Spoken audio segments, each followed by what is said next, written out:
Ով Տեր, քո խոսքը հավիտյան հաստատ է երկնքումը, քո ճշմարտությունը մնում է ազգից մինչև ազգ, դու երկիրը հաստատեցիր և նա կենում է։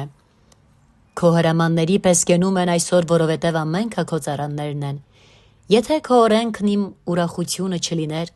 ես վաղուց կորած կլինեի իմ խեղճությունումը։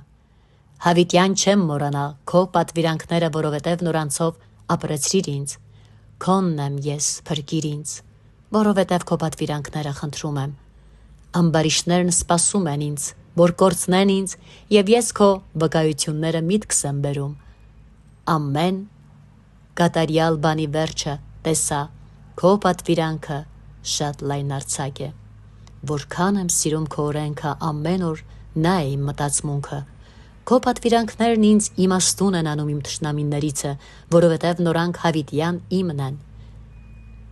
Ավելի իմաստուն եղա, քան թե իմ ամեն վարժապետները,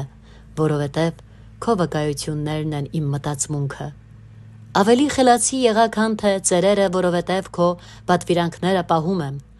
Ամեն չար ճանապարհից իմ ոտները ետ եմ քաշում, որ քո խոսքը պահեմ։ Քո իրավունքիցը չեմ հեռանում, որովհետև դու սովորեցնում ես ինձ։ Որքան քաղցր է քո խոսքը իմ քիմքին, մեղրիցն էլ ավելի է իմ բերանին։ Քո պատվիրանքներովն ես իմաստուն եղա, սորա համար ատում եմ ստության ամեն ճանապարհը։ Սաղմոս 119, 89-104 խոսքերը։ Ամեն։